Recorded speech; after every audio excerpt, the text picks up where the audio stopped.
So we know there's been a huge issue with Quaker finally coming out saying that they possibly have caused infertility in a whole bunch of Americans. You see exactly what's going on. Someone did mention medications coming in at it. Even with tomatoes, this is not usual. I mean, I know we be low over here in my parts of New Jersey, but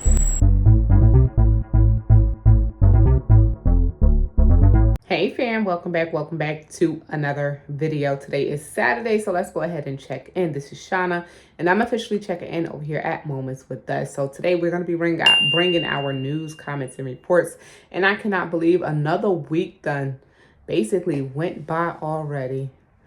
It's already Saturday. So let's go ahead and jump into today's video. You guys check in. Let us know where you are watching from and how you are doing. We've been having like some days where it's 70 something degrees. So I am feeling the temperatures right now. Today is a little cold, but we have our days. So let us know what your weather is like. Let us know how you're doing. And let us know how you are spending the weekend. Let's go ahead and get today's video started because there's some things in the know that needs to be known.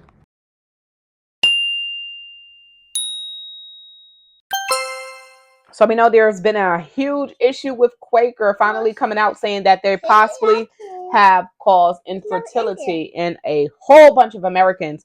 So a Quaker Oats facility, they went ahead and they decided to close down, permanently close a facility in Danville, Illinois. So following a recall in December 2023. So after a detailed review, they're saying we determined that meeting our future manufacturing needs would require an extended closure for enhancements and modernizations. So this is a Chicago-based Quaker Oats said, in order to continue the timely delivery of Quaker products trusted by consumers since 1877, they're saying we determined production would need to permanently shift to other facilities. So they're going to go ahead and spread out whatever their production, across wherever it is that they have other factories. So yeah, but they went ahead, they're closing down. It says Quaker in the United States has other baking plants in Cedar Rapids, Ohio, Columbia, as well as in Petersburg. That's what they're saying. We currently are updating a list of local job opportunities and discussing training opportunities that will help the employees that is, losing their jobs or being laid off. It's going to go ahead and help them, stay employed or become re-employed. At least that's what every company said. So yeah, there are some jobs that, that's lost, unfortunately, but they are definitely closing that plant after that whole big old recall that's just been spreading. I think that it's ongoing because they had a recall in their oats. They had a recall. It was a recall with the Cheerios. It was a recall with the oat bars. It was just so much that recall was just out of hand.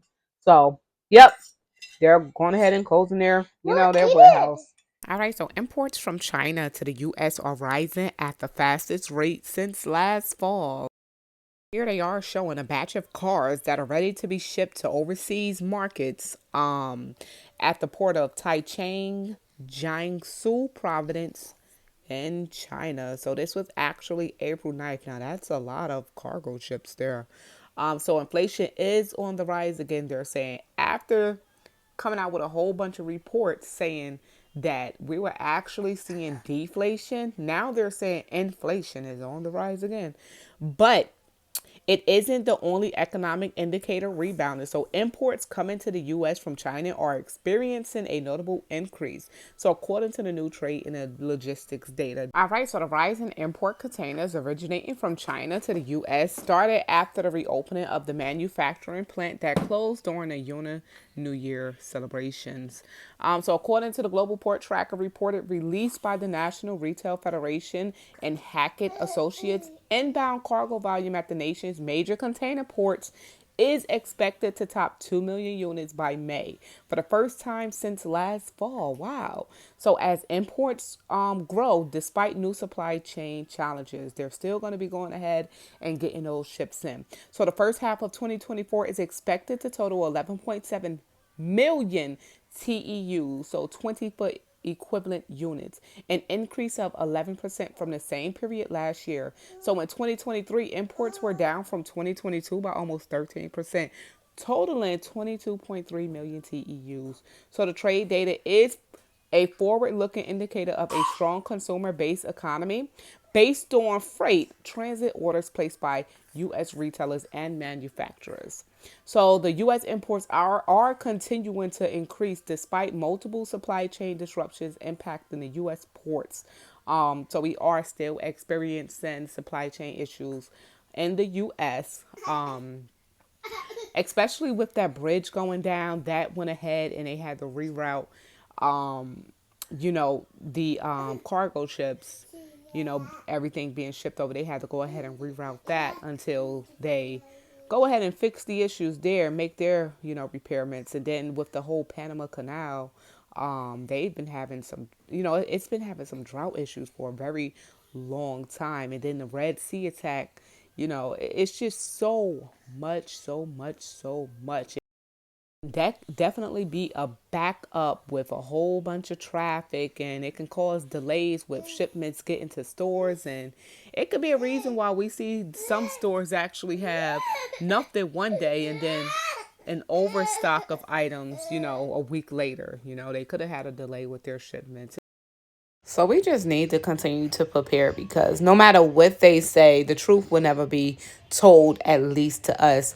No matter how far we can actually see, the truth would never actually be told. We can see all the hints and everything else that's put out there, but we need to do what's best for us because no one else is going to do it. So they go on to say, while it is not expected to have a national impact, that's what they're saying. The tragic collapse of the Francis Scott Key Bridge shows the ongoing need for flexibility and resiliency in every company's supply chain.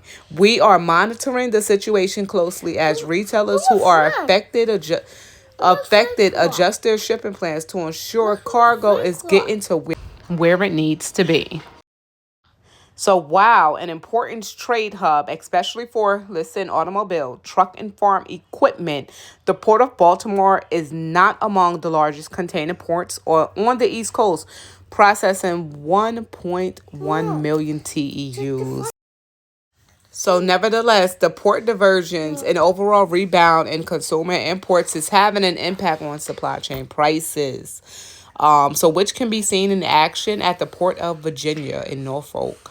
So where the overall container volume is rising and it is handling the Baltimore containers now. So they went ahead and directed the traffic to Norfolk, Virginia. So data released on Wednesday by the Container Trucking Directory shows an uptick in Dryaga prices in Norfolk based on demand for this type of truck that moves the containers. So Norfolk is near pandemic levels. That's what they're said. With the sudden increase in container cargo, Norfolk draymen are charging a premium on dray rates. So we're going to have to pay for those, premium charges, y'all. And it is what it is. So when we continue to see those prices go up, man, it really sucks. But this is actually happening. Just come out and say, hey, prices going up everywhere. And everyone is just going to have to pay because that's the reality of it all. All right, so now for the comments, Zepcha, who's always coming through and checking in from Michigan, she did go ahead and share as of 4/12/2024, the gas is $3.79 a gallon.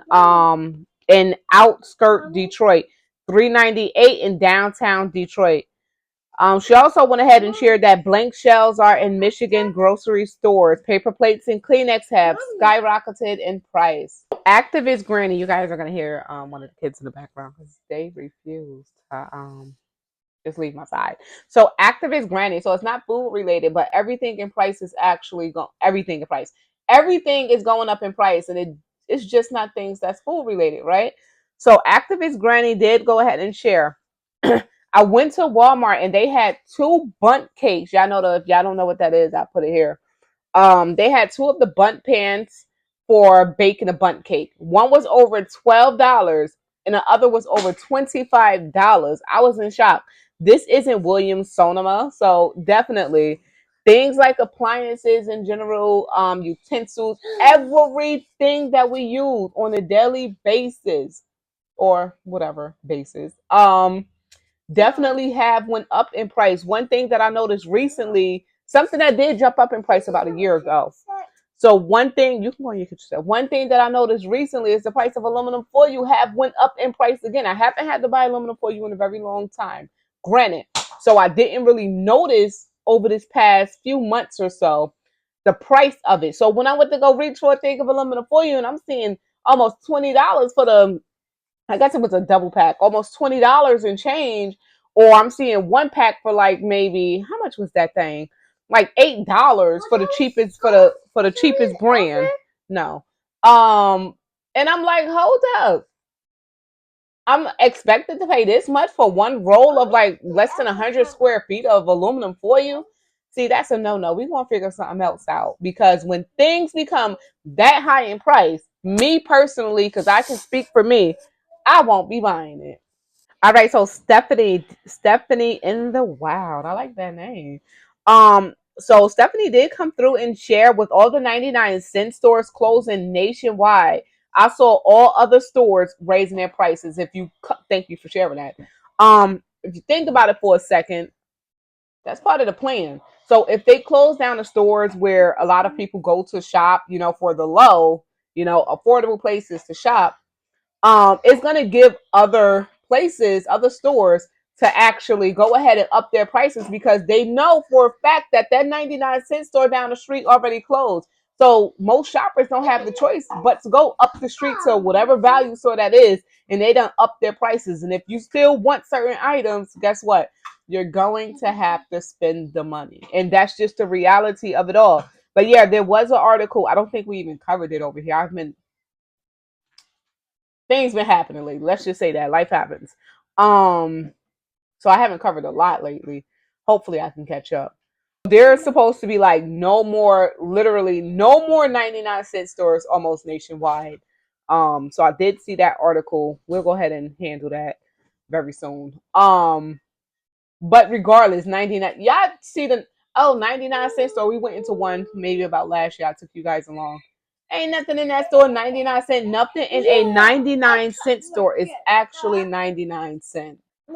A channel 7140. I've noticed milk going bad before the expiration date too. What is going on? So yes, I think I shared with you guys I've been getting lactate for free on WIC. And it's in the refrigerator, mind you, lactate. Those types of milk it actually have a longer Best Buy expiration date on the on the packaging. It's usually longer than regular milk. But the issue is a week after sitting into the refrigerator, I open it and it smells so sour. It's just ridiculous. So I think that they're definitely changing the dates or the way that they're storing it before we get it. It's probably not at the right temperature. I'm not too sure, but yet it's still there on the shelves to be sold. And we don't know that it's actually bad until we actually take it home and open it up. And an activist, she came through and shared again that she also bought some heavy cream at Costco and it smelled bad from the time that she opened it. Yeah, it's still happening. Bad items are still being sold to us. And it just sucks because most of the time, by the time we get these items, and we're not gonna take it back to the store, right? We're not gonna take it back to the store. So then the company done got their money for it, and we done threw it down the drain. Mm. Went to the park. I went to I think I was going to the Cheesecake Factory or something like that. With Hubs, and we stopped at Target because Maya claimed she had to use the bathroom, but I know Maya, she just wanted to shop. So we stopped at Target and I'm walking through and I'm like, oh snap, this Target, I've never been in this one Target until, that day. This Target have the sign up. So I'm gonna show y'all right here. So yeah, that Target specifically had their self-checkout closed and only for, I think it was like pickup orders and stuff like that, something like that. But yeah, they're actually, putting in place shutting it down for self-checkout. Like you have to go to a line where they're not opening up, more actual cashiers, but you actually have to go into a line to check out for a lot of items. Someone did share over in South Jersey. They said they have not been able to find Welch's grape jam in their local store for a few months. So they went to go do a quick trip, And now even the jelly option is empty, they're saying. And this person do have autistic twins, and peanut butter and jelly is a big go-to food item. So any child that have any type of like disability, well, not any, but a lot of children who do have like disabilities, um certain of them do have sensory problems and very picky eaters. So if it's going to be peanut butter and jelly and that's their go-to just to get them to eat, that's their go-to. So the issue is here, this person, I guess they wish they would have stocked up on it more, but it can go bad though. They wish they could have stocked up on it more because now they can't find it. And I know when certain shortages do happen, what happens is people resort to other options, other places to shop, like Amazon. People go on Amazon, even on Walmart, they have their third party sellers. They would mark the price up so high, and you will feel as if like, oh my God, but I have to get it and I have to pay this price. And it don't make sense. So that's some things that do happen. You know, you result into shopping other places, and you got to think about, am I willing to pay this price for an item that's no longer available in stores? It's horrible. But yeah, they can't find their Welch's grape jam in, South Jersey in their store. That's ridiculous. So if you do live in Shrewsbury, Missouri, they're actually they're taking out all their self-checkouts in their Walmart. So this says the store over there, a suburb of St. Louis, announced on Friday that it would start the process of getting rid of self-checkout machines tomorrow. So Sunday, no more self-checkouts. It's over and it's gone. So if you love to, use self-checkout when you go to that specific Walmart, guess what? You might want to save yourself a trip because it's not going to be any more self-checkouts. Yeah. They're cutting them out just like that. So yeah, that's something there. It says the decision was based on several factors, including feedback from associates and customers. So customers, yeah, they said get rid of those self-checkout machines, shopping patterns, and business needs in the area. We believe the change will improve the in-store shopping experience, they're saying, and give our associates the chance to provide more personalized and efficient service. The self-checkout lanes will be replaced with associate staff checkouts. So if you're in, like I said,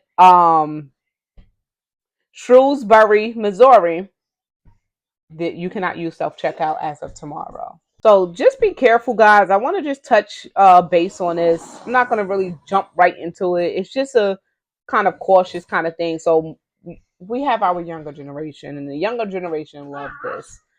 So we have the artificial intelligence. The artificial intelligence is taking over a lot. I mean, a lot. Every time that I log on to anything, every time I walk into a store, it doesn't matter. Something is popping up or in my face that's saying artificial intelligence. Oh, try this new feature. We can make this a much better experience if you just do the artificial intelligence. Now, even in the kids' school, I have younger ones, y'all. My kids are young. Not even teenagers just yet.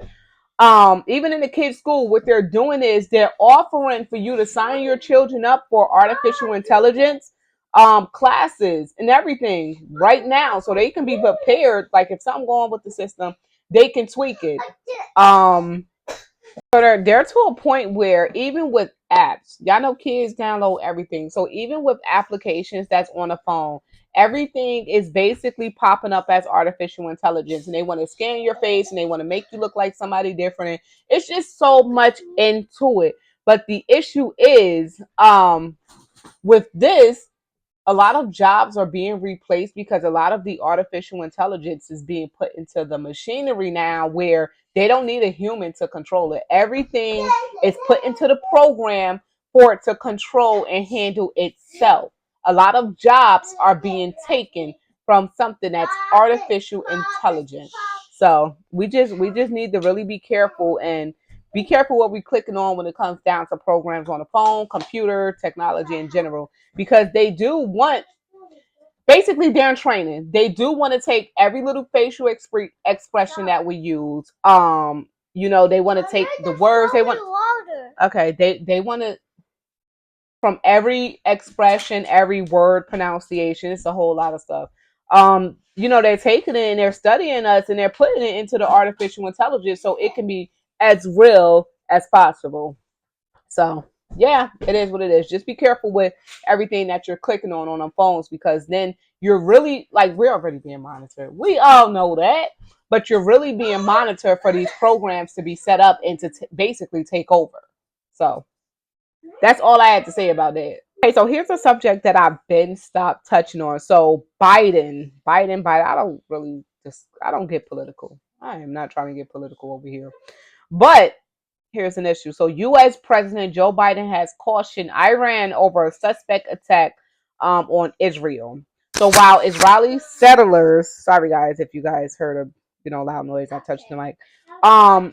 So while Israeli settlers attacked a village in Palestine, killing one and wounding more than 20.